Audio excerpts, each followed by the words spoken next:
Hi, Noelle.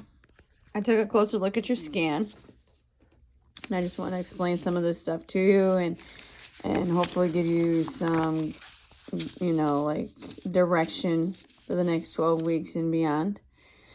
So you can take a look at this. All right. So dry lean mass. So this is your muscle cells only. You have 27.3 pounds of muscle cells. Okay, that's good, and I'll show you why in just a second. But ideally, if we can see that number go up, see you get more and more muscle cells, that'd be great. Okay, if you take a look down here at the muscle fat analysis, this is your skeletal muscle mass. So this is your bones and your muscle together. And you have 55.8 pounds of skeletal muscle mass. If you see this arrow here, this would indicate you are below average for your gender and your height. This dash here indicates you are average for your gender and height. And then this arrow here would mean you are above average for your gender and height. So as you can see here at 55.8 pounds, you are sitting at probably about 120 percentile. So you are slightly above average, which is good, but I would like to see this go up even more. I would like to see your skeletal muscle mass increase even more, especially in your legs, and we'll talk about that in a second. All right. So you have 100 between your water and your dry lean mass. Your lean body mass is 100.8, and then the remainder of your weight comes in the form of body fat, 52.6 pounds. Okay. Talked about this real quick the other day. The scan is recommending that you lose 22.7 pounds of body fat. And so if you could lose like 18 to 20 of that in the 12 weeks at, a rate of 1.3, 1.2 pounds per week, that would be ideal. However, it cannot be to the expense of losing muscle. All right. So according to the scan, your working weight should be 130.7. But rather than that, I would rather see you increasing skeletal muscle mass by a pound and maybe decreasing body fat by a pound. So if you did that, increase and decrease, your net loss would be 0, right? So your body fat or your body weight wouldn't go down to 130. If we can get your body weight down to hold on a second, 153.4 minus 18. Yeah, so even like 135 to 140 with increasing skeletal muscle mass, that would be better. Okay? So if this were to be a 0, that would mean you have 29.9 pounds of body fat, if that recommendation was 0. All right, if we take 18 to 20 off of that, to 32, if we can get that number down to like 32 to 34 pounds of body fat in the next 12 weeks, that'd be a huge win, as long as your dry lean mass is either staying the same or going up, as well as your skeletal muscle mass staying the same or going up. Okay? So this muscle fat analysis is your weight, skeletal muscle mass, and body fat. When you draw a line at the end of these, you can have a C body, an I body, or a D body. As you can see, yours is the shape of a C.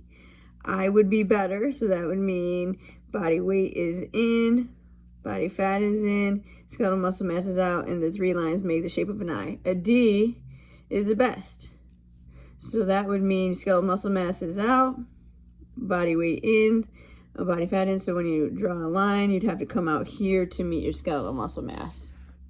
All right. Again, as we go through this program, if we see this C shape get less and less and turn into an I, maybe a D, that would be a tremendous win.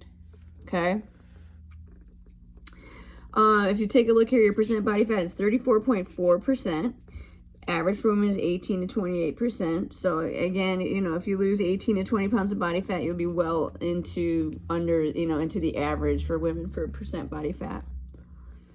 All right, so this number is down here. This is your muscle per limb. left arm, trunk, right arm, left arm, trunk, right leg, left leg. So as you can see, you have 5.2 pounds of muscle on your right arm, 5.2 on your left arm. Trunk is 45.2 pounds.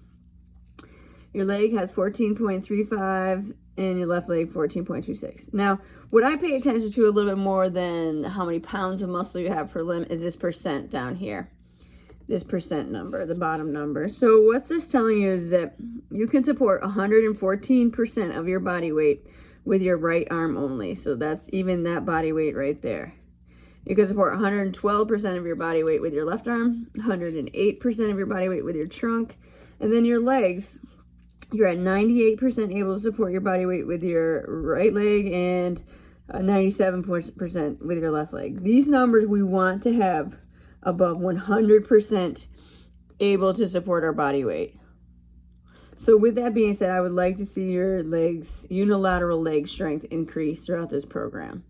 So lose fat, unilateral leg strength increase, and that would be a huge win. So if we were to gain skeletal muscle mass, especially in the legs, that would be awesome. Okay, these numbers over here is just telling you where the fat is in your body. So you have 3.5 pounds and 3.7 pounds in the arm, 27.3 pounds in the trunk. Now, that is not only the fat that you can squeeze, but it's also the visceral fat. So there's two fats there that we're taking into consideration. And then your right leg and left leg have 7.7 pounds. As you lose the fat, you can't spot lose it. I know you know that. But in the next scan, it'll tell you exactly where you're losing it from. Okay? Your visceral fat levels are at a level 10. This is the internal fat. 10 and below is considered healthy, so you are in the healthy range, but that will decrease even more as you lose fat. Okay? I don't know what you're doing right now to track your food, if you are tracking your food or not, or tracking your calories or anything else. But this number right here is your basal metabolic rate, 1,356. So this is the minimum number of calories you should get in a day. If you go below this number, all right, if you get less than this number, then you're not even getting your body's basic needs. And there's no possible way you will burn fat if you're not getting that number, because your body's going to be in storage mode. It's going to say, okay, there's no energy here, so I'm not going to let any of these fat cells go because I don't know when I'm going to get food again, and I need to hang on to these fat cells. So you have to get that number at a minimum. All right. Also, if you're getting like significantly higher than that number, then that obviously won't let your body transform either.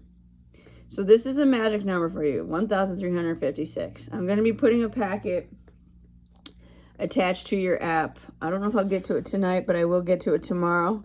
It'll have close to this number, and it'll have a recommendation of macros. And if you don't want to count macros, it has a circle sheet that you can use with serving sizes and stuff like that. So yeah, let me know what your food plan is going to be in terms of tracking in some sort of a way. And we want to get around this number, definitely no less. Let me know if you have questions. I'll see you tomorrow morning.